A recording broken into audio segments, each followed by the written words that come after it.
Okay. There you go. So the plans on the site. So do me a favor. Could you please grab this one, have it in front of you, the site. That's what the presentation is going to be about.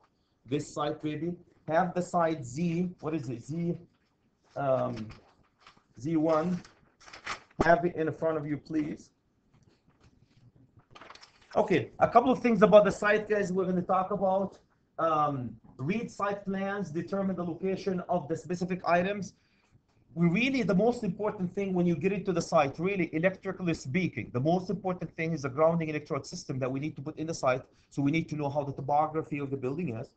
And the conduits that we're going to put in the underground, we need to know if the switchgear is going to be located right here, and we're going to come up with the 12 runs of 6-inch PVC conduits to this location. We need to be able to, and they are driven 24 inches below the grade. If we continue 24 inches right here, we need to make sure that's not going to end up 6 inches as we reach Ashley, because it's going down. The topography of the building is going down. So really, that's the most important thing in it.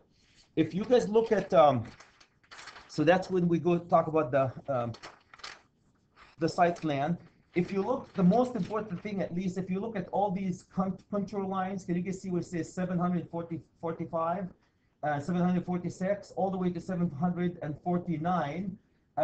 This will give me an indication that as I go from this corner of the building, the elevation is going what? It's going up. The building, it's like sloped up. Can you guys see that? So who cares? The question, who cares? If I'm taking a conduit from one end of the building to another, say from the upper north corner, northwest corner into the southeast corner, right? From here to here, conduit, and you start at 745 feet above the sea level. Let's just say we start at 746. By the time I reach the end of the other building, 749, there's a difference between them of 3 feet. There's a different 3 feet between this side of the building and this side of the building, the elevation. Who cares? That become a big deal as a trench, put a trench for my building and bring my power, electrically speaking. Of course, it's a big deal for the other disciplines, the water flow and the sewer and all this stuff. Electrically speaking, it really is, it affects us as we trench, make a trench to bring the low voltage system as well as the high voltage system into the building. So keep this in mind, guys. Select material for electrical sites, identify underground wiring methods. Every time we go underground, I'm going to summarize what is the conduit of choice for going underground? PVC. PVC Schedule 80 or 40. That's a conduit of choice. If you don't know anything about wiring underground, PVC Schedule 80 or 40. For the main reason is corrosion. SI system, how many times we talked about the SI system this year?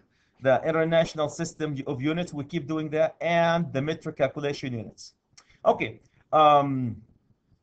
so this just talks about in location, approximate location of the building. You guys are looking at it. So if you're looking at the site right here, it will give you the approximate location of the building relative to the lot where the building is located, right? So it gives you the distance from the streets, all this good stuff that you're supposed to find. That will help you identify the conduits and the feeders from the utilities into your building. So that's what will help you. Underground wiring, raceways, and manholes. It will identify where the manholes are going to be located in your building, if any. Underground conduits, where they're going to be located. If you can see right here, we have a telephone service pole, and we're going with a T underground conduit into the building. So bringing my phone service into building. I have an MH manhole here, and I'm going from the manhole into my building with the power. So there's a lot of things that can give you guys information when you look at this site plan. If you are electrical contractor, you have to trailer stores materials. You need to be able to put your trailer on this site before the building is located. So if you have a site like this, you can't go put your trailer in any location that they will be removing the ground. They will be digging, and so you're going to remove it in a different location. So long story short, guys, for us, electrically speaking, general contractor coordinate all these locations of trailers for different disciplines. For us, unless the job is really small, you don't get into coordinating where am I going to put my trailer. If it's a big building, like general contractor look into all these and put this site is going to be for all the disciplines. and they actually have a site. They draw where every single trailer for every single discipline is going to be located. So it's otherwise, if you leave it to the discipline, they'll get into a lot of fights who's going to get closer to the building. So that's that will help you with the trailer that store your equipment for construction. Center of the sheets. There's a lot of stuff, guys. As you look at this one, we need to pay attention to property lines and the center lines. There's a lot of lines that identify the property lines in this building, and the center line for this building, plus all the contours and so forth. Unless you're really doing takeoff, if you're doing takeoff, it's really nice to know everything about the project. If you are design built, must know how the contour of the building. Can I dig 2 feet, or can't I? Do I have to go 6 inches above rigid, so avoiding having a PVC conduit underground? So there's a lot of information you can get out of this site. Symbols that we use. This is a list of all the symbols. We are designers, so we have a lot of things that we adhere to in terms of this symbol. The only thing I want to go over is BM, el benchmark. I don't know if you guys can see that one right here. The benchmark location. The benchmark location, if BM stands for benchmark location, guys, every building have a benchmark location done by surveyors. So they assign a single point on the site that every other location will be measured to this benchmark. Who cares? So if you look at the benchmark in this building, it's actually 745.68 feet above the sea level. They go by the sea level and they measure everything based on the sea level. So we are sitting here at 745.68 sea level. 2 things that will help you. It will help you identify the elevation in the site, and also it helps you if you are doing a generator. Do I need to derate? That's the height of my generator, right? When I set my generator in this site, do I need? Usually, if you're not higher than 1,000 feet, you don't have to derate your generators. In this case, we are not. But this could be 550 feet, 1,500 feet above the sea level. That will give you an indication that when you size generator to pick up the building, you might have to derate. So a couple of things, guys, to pay attention. The rest of it is, morning, Phil, is straightforward, and you can read it on your own. Yes, sir. So what's the science or the idea by rating a generator? The higher you go, the less heat will generate. Well, the generator is all about heat. Get rid of all this heat. If you put them at a higher elevation, you're going to have higher elevation, less air, which means less conduction heat. Getting rid of the heat. So that's meaning it's not going to it's not going to cool the building cool the generator as fast enough to get rid of the heat. So meaning the generator will heat up faster, which means it's going to either you derate, or you're oversized, or your generator is going to be prematurely die or something. So it really has to do with the coils need to be need more to be cool to cool the generator. I think the elevation is supposed to provide more heat for the generator. The what? We're supposed to provide the generator for our project. The elevation, higher elevation, I think is supposed to provide more heat. The more elevation, the less kW means the less cooling that you can get.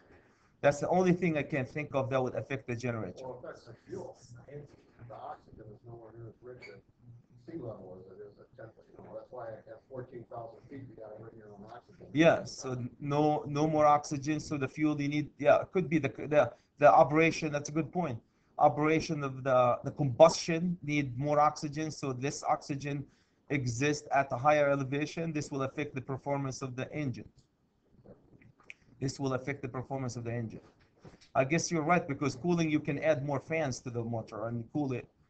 So probably less oxygen is more appropriate to that. Typically, you've seen the engine temperature drop as you raise your. That's good news, though. ambient temperature drop, that's good news for the generator. It means you can cool it.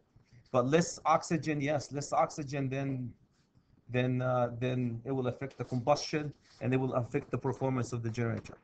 Okay, any comments, guys, about these? Everybody can read these sites. Do me a favor, read it one time for the site plan, and get as much as you can get out of it. Contour lines. Contour lines. If you guys look at all these lines that you can see here, that's called the contour lines. Every time, I know this is on a test for you guys, if that gets you more attention. Any point, all the points sharing the same contour line are located at the same elevation. That's it. So if you look at 746, 746, all these points sitting between these two on this line is basically on the same elevation. So give you the same elevation.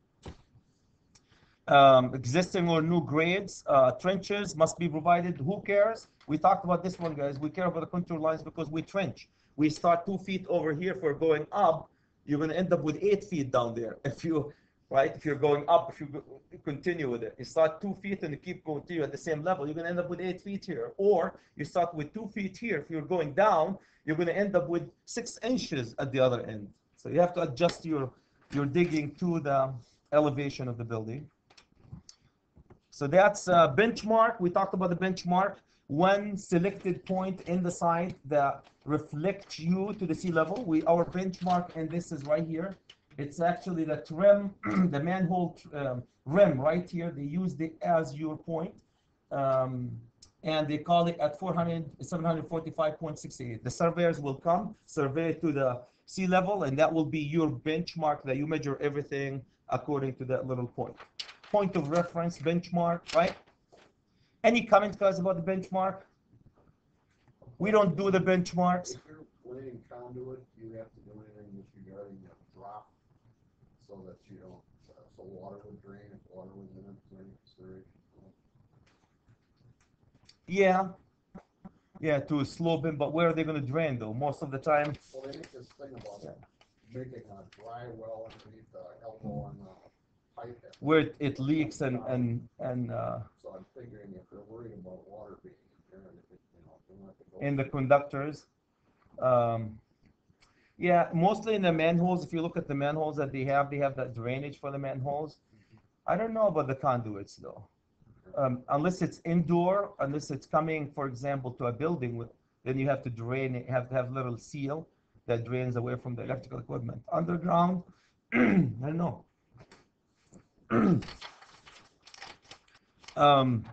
So we talked about we don't establish the benchmark. The surveyors will do that. So and that's the city datum or the sea level value that we do it. Elevation.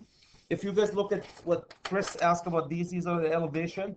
So if you look at the elevation of the first, between the first and the second floor, there's 751.5 to 765.5. So that will give you, what's the elevation then? 65 minus, so that will get you 14 feet, right? The first is 14 feet.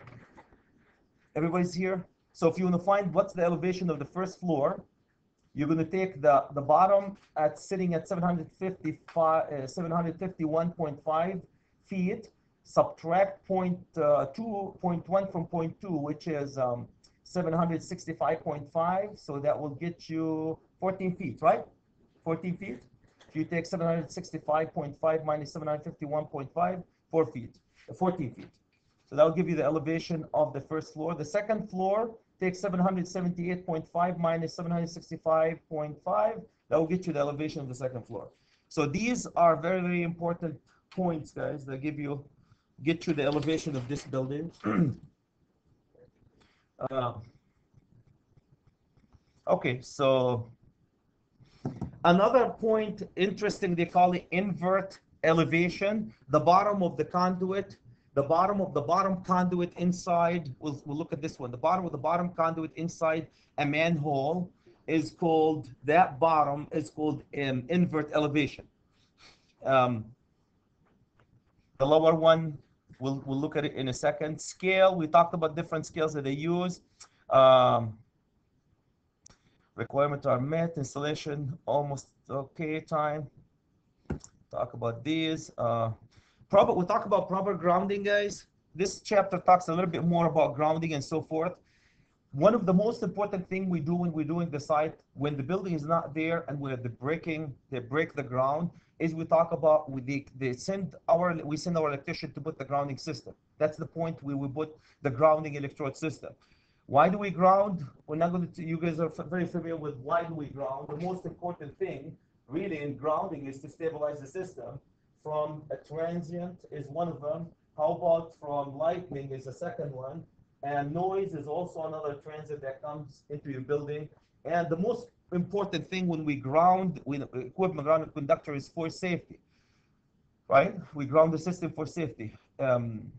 Almost all the system that come into every building must be grounded. So then they talk about the effectiveness of the ground. We have softwares, Chris, that you can calculate PTW can actually calculate the ground grid, they call it. You go based on the type of the soil you have.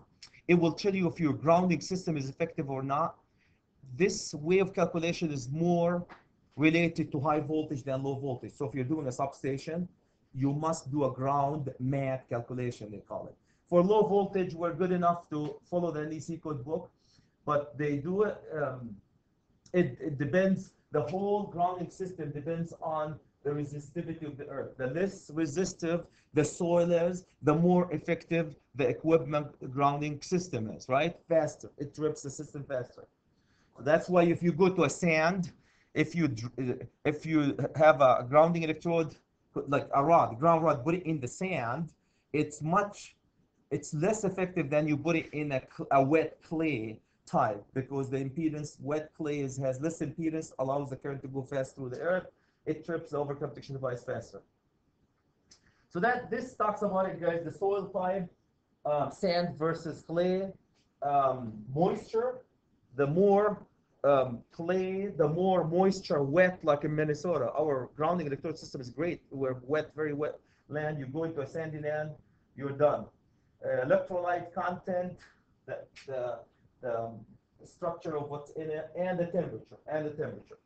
So in Minnesota, we don't have a whole lot of problems for the most part with the grounding electrode system. You go into other parts, dry location, sandy land, you might have to drive multiple grounding electrode to get you a good grounding system, The key point, guys, for grounding system is the lower the impedance to the ground, the better the system. The lower the impedance to the ground, the better the system. PTW is a software we're going to be using called Power Tools for Window. And it allows you to do short circuit calculation and ground mat analysis. They call it ground mat analysis. So they take the grounding system and they have a mat and they do a calculation at every single point. What would be the impedance at every single point of this mat? So it's most effective if you're doing medium voltage. If you're doing low voltage, guys, for us, there's a couple of methods that you can use. I'm going to go directly. They used to use it with the lamp. We're going to go directly, guys. You can read that one directly into the ground testers. There's 3 ways of doing it. The clamp on is the easiest way of doing it. Clamp on ground resistor. Here's the grounding electrode going to the ground. You put a clamp on meter. The meter, believe it or not, the meter actually send a signal. That meter, clamp on meter, send a signal through the grounding electrode conductor, and that signal goes right through and come back and measure the current that goes through the earth. From the current that goes through the earth, they tell you the impedance of this is 5 ohms, 10 ohms, 3 ohms, 1 ohm, and so forth. So that ground on clamp resistance is the easiest way of doing it. The professional people use Wenner 4-point to 3-point. You're going to see, and they can send it. Here's a good point, and you guys are not going to be doing it. And in sandy land, most of the time they do it this way. They send the signal. They generate the signal, and they send the signal right in here, a current basically, and they pick the current on the different locations. So they actually literally send the current right through these conductors. They pick the current going back, and by Going in, going back, they can measure the resistance of the soil, the R of the soil, at different locations, the R of the soil at different locations. With certain calculation, beyond the scope of this class, they come up with the total resistance, the R for earth is 5 ohm. Good to go. Most likely, if you have in a sandy land, guys, that will be a good application for it. A different way, 3 ways: system rod, voltage probe, and current probe. The same thing for that one. You send the signal between them, and you get your voltage drop between them, and you measure your impedance. This is the easiest way of doing it. What you do is you send the signal, you generate the signal here, and you send the current the same way, send the current through the ground, and you pick that current by sending a current and picking how much current you can push through the ground. You can come up with an R resistance of, I emphasize the word, 5 ohm. Who cares? If you're a project manager, guys, when you do a commissioning of the building, if it's a data center or something, you might get into measuring the impedance of the earth. Most of the building, Nick, most of the building, you walk into the building, you drive one grounding electrode system like a rod, and you tie it to the building if it's concrete building, and you're good to go. Most of the building. If you are, especially in Minnesota, if you are in a different locations of the country, you might have to do commissioning on the grounding system. So literally the inspector will come over here and measure what is the impedance of the earth. The impedance of the earth. By code, your impedance have to be a 25 ohm or less. So this will be, your impedance R have to be 24 ohm or less. And if it's not 25 ohm or less by code, you know what they tell you to do? They have to drive another ground rod and a third ground rod. That's it. That's what the code says. If your impedance, unless you can prove that your impedance is 25 or less, in most of the buildings that use rods and water, you have to drive a second grounding electrode system. Long story short, you end up walking into a building, have a ground rod here, tied to the water system. If it's a steel building or concrete building, you tie to the rebar of the concrete and the steel of the building, and you're good to go. If it's commissioned building, and most likely they do it in most sensitive electronic equipment, the satellite towers, they have to measure the impedance on it and prove that it's 5 ohm or less, not 25, 5 ohm or less. Medium voltage is another application where you have to measure the impedance. Okay, any comments, any questions there? The only thing I want you to remember is the impedance of the ground, 25 ohms or less. Comments, questions? So just be aware that these are the 3 methods. Either you use a ground test meter or the clamp-on meter to measure the impedance of the ground. And if anybody does tend to ask you what's the advantage of that one, the lower the impedance to the ground, the better or the worse? The better the system will perform. That's all. There's notation, blah, blah, blah. Hash, if you have hash marks indicating that that section of the elevation is to be demolished, anything on the site they're hashed, this means they're going to be demolishing that section. A couple of things, guys, what I like about this, a couple of details I would like you guys to use, and I'll give you these details. Here's a detail, a very good detail that you can use for the telephone service that coming to your building. Look at this one. You can use 18 typical, 18 inches right here with a PVC conduit G as a pole cab, and identify all these components into your system. Look at the 8. You have to support it with a conduit up to 8 feet for protection. 18 inches, right? Somewhere here. 18 inches below grade. You have to support with a conduit to protect the cable conductors coming to your building. Who cares?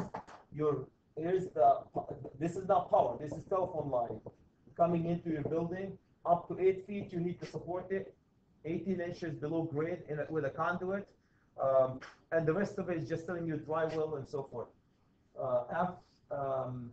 Here's your dry well that you were talking about to drain that conduit. What you just talking about. because there will be, if anything is to accumulate in this conduit, you can draw it right into this location. Okay, so this is what I would like you guys to know is a good detail to put if your service is coming from overground. Most of the time in buildings, probably you're coming from underground. It will be the only thing will be sitting right here and coming exactly the same way. The phone service. Any comments, any question about the phone service? Look at the fish wire that you use, 2 rigid metal conduits. In a case like this, what conduit system you're going to use? 8 PVC schedule 80 is a good option, and over here schedule 80 or 40 or 80 underground is not a big deal.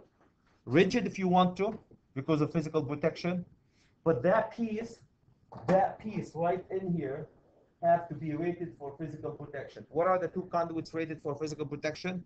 PVC schedule 80 and EMT and rigid. Rigid and intermediate. Any comments, any questions about this detail? You can use this detail for your building. Direct burial, you guys did this detail for me. When you bury your conductors, direct burial cables, 24 inches by code. Running board, treated running board, and we have cables. If it's service, you have to have a warning tape right here, right above it, only if it's service conductors. And it just gets into the details. If you have a cables, not conduits, you can't just go drop rocks at the top of the cables. You have to put some sandy and different type of fills. Any comments, guys, about this? And I can't emphasize the word. This is direct burial. So there is no conduit. You just put the cables right underneath it, and you bury your conductors. The key point installation-wise, I know we're not installing it, but some of you will be with contractors. Installation-wise, the most important thing is you put your cables, you put some type of soft dirt or sand or something right above it, and then you start putting the refill, because you don't want to damage the conductors. It's not a big deal in most of the places in Minnesota, but if you go to an area where it's rocky and the fill will be a lot of rocks and all the stuff, that could damage the cables. And all what it takes is just damage the insulation of this direct buried cable to get the insulation to deteriorate fast. Okay, underground raceways. They use this system a lot, guys, when you have a bank of conductors. So 6 inches minimum. So this is concrete encased electrodes. This will be talking about how to size this based on the code. Here's conduit number 1, conduit number 2, conduit number 3, conduit number 4, and you put them in a concrete. You encase them in concrete, as you can see, and you put the whole duct bank underground. How deep underground? You can put it from 6 if it's rigid all the way to 18 inches, 12 inches if it's inside the concrete, and so forth. Most of the time, if you put rigid inside them and you bury them in concrete, you can bury them at 6 inches. Any comments about this? Concrete encased conduits. We haven't done that. That's what the system that we're going to be using. You put your conduits. If you guys look at this structure comes, you can buy this structure built where you can put your conductors, conduits, space accordingly, and then you fill these with concrete in between them. All this to look something, I don't have it here. Yep, to look something like this, to bring them into a manhole,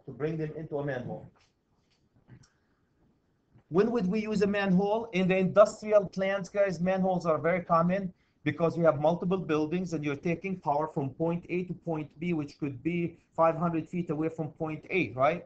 So what do they do? In order to facilitate the flow of power and the flow of cables from point A to point B, which is further, they have a manhole or a handhole. A lot of restrictions about manholes, the weight of the manhole cover, cables, if you want to put cables, you tie here to pull your conductors. This is the invert point, the lowest. This will be on the test too. This point right here is the lowest, they call it invert point, the bottom of the lowest conduit in the system is the invert point. Well, the smarter than Chad, they drain the manhole here. They allow the manhole to drain so it doesn't fill with water.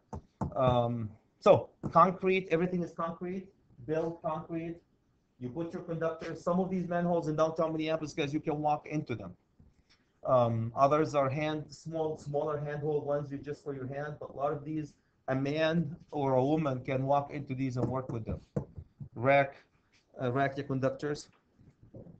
Any comments? Any questions? The way they do them, if you have another conduit coming over here, and a third conduit coming from this side, and then in between them there will be conductors, say conductors coming from here to here, conductors coming from here to here. These allows you to direct the traffic, and there's also another conductor coming from this building down to here, for example. Load calculation, pulling calculation, pole box, yes. You have to, it's a pole, they apply the same pole box calculation for it. Most of the time, pole box calculation is not a big deal here because it's a huge thing. Yeah. But yeah, the rules of pole box apply to it. You wouldn't see this one in none other than in a industrial, guys.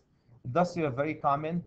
Wastewater treatment plants, we did a few of these handholds because you bring all your cables to one location here with conduit, then you split them into different conduits to go to different locations. Any comments, any questions? We will talk about rigid installation of rigid conduits and so forth. Rigid PVC, as I told you, if you go underground, your conduit of choice is going to be PVC. These are the conduits of, can I use rigid underground? Bring it on, no problem. Lighting standard, I want you guys to use this one. Usually all the lighting poles that you see outside, we as an engineer, we provide some type of a standard. How do we want this pole to physically, mechanically stand there? So they get you all these details over here. The most important thing I want to highlight is you have a ground rod. And the reason for having the ground rod is not to ground the light, is lightning, to protect the system from lightning. So so what they do is they bring your conductors in the conduit. Here's my conductors coming in. Here's my conductors coming out here, going continue to the second one. They tie them over here. This conductor, believe it or not, could be 4/0 coming in 4/0, and I'm showing only one conductor. You tie it, they put a fuse over here, they fuse it, and then let's say a 20 amp fuse, and out of it, they take number 12 conductor. So you come up with number 4/0, right inside the junction box in the pole, you go with number 12 conductor to go to the top of the fixture to feed the fixture, but you can't tie 12 to 4/0. What do you need to do? They have an inline fuse. Inline fuse, you tie number 12 from this side, number 4/0 from the other side. And I'm showing only one conductor. You can imagine the second conductor will look something like this. And do not forget that with this system, you have to bring an equivalent grounding conductor too. You have an equivalent grounding conductor that's also tied to the grounding electrode system here. So you bring your hot, neutral, and the equivalent grounding conductor that's tied to the ground rod. Any question guys about this base for the lighting standard pole? You have a pole, you have to sit the pole on a base. Any comments, any questions about this? I usually ask the students to use this detail as one of the details that we throw in our project. As I am going to let you guys read all this conversion. The most important thing about the conversion is two things. The soft conversion, you're going to hear this one in the code too, and the hard conversion. The hard conversion where the existing products are redesigned. Here's the word, redesigned into a new size. They take, this is metric versus standard, guys, foot versus meter. So if you have inch versus centimeters, if you have a box, 4-inch box, and you redesign the product to make it, instead of 4-inch, let's say 4 times 2.5, say let's say 12 centimeters. You're gonna make it 12 centimeter, and instead of, so you go redesign the product to be exactly 12 centimeters box. Then that will be hard conversion. Soft conversion is you take your 4 square box and you convert, you still design to the standard system, 4 inches, what you do is you just make conversion. This is equivalent to 12 inches or 12.3 inches or so forth. When would we use hard conversion? Anybody, when would you use hard versus soft conversion?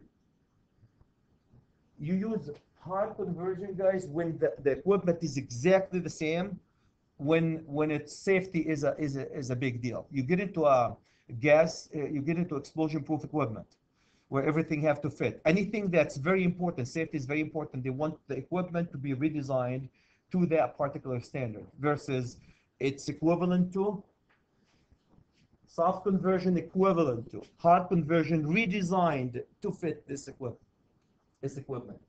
You can find the definition in Article 90, guys. If you go to the end of Article 90, it talks about this soft and hard conversion too. This one, we talked about this one last time. Look at these. All these are 1/2 inch trade sizes, but look at the interior diameter of all of them. They're different. So when you say 1/2 inch EMT, look at them. 1/2 inch EMT, electrical, non-metallic, flexible, rigid, intermediate. All of them have a different sizes. So I don't know if you can see, this is 622. Which one is the largest? 622, 63, 632, 660. This one, right? Isn't that this the largest? So this is the largest. Which one is the smallest? This is the smallest. Who cares? Remember that conduit fill that it was giving you a weird calculation? Because 1/2 inch of one conduit is different. Actual diameter, interior diameter of the conduit is different. Who cares? Be aware of that. This is just a couple of, in the metric system, guys, a couple of things that you need to be aware of. If you are in the electrical industry, this is must know mega and kilo, completely very, very important. Millimeter is a big deal for us. Nano and all this good stuff is for different industries, but in the power industry, mega, kilo, and milliamps are a big deal. And I'm not going to go through the calculation. Okay, so that's what I want to do, guys. One other thing I want to see if I missed any of the stuff here before I give you a break here. Where am I, Chad? There you go. Let me see. Okay, so we went through this. I thought we got these. Okay. I like this one because if you guys look at how they do the grounding on the medium voltage system, anybody knows how they do the grounding in the medium voltage system? The grounding in the medium voltage system, the high voltage, let's just say this is a distribution. This is my high voltage coming in here. What they do is they ground every 1,000 feet or so, they ground a neutral. So anyway, so the neutral is grounded at multiple points in the high voltage system. This is my neutral conductor that's coming out of my building. In the high voltage system, they ground the neutral at multiple locations. Unlike in the low voltage, we only ground the neutral at the service or at the separated drive system. So keep this in mind. You guys don't do a whole lot of medium voltage, so not biggie. We'll talk about, I have a whole lot of grounding and bonding for you guys. We're going to do a lot of calculation. This is where your neutral is bonded to the ground here. Grounding, bonding jumper. Stabilize the system, stabilize the voltage. Talked about these, measuring the equipments. This one, ground. Tools that you can measure, a couple of tools. I think we're good in terms of the box sizes, the thread sizes. Okay. Any question, guys? Any comments about this chapter? Any question? Please read them, guys. There's a lot of good stuff that can come out of them. Okay, let's take 5 minutes break and reconvene.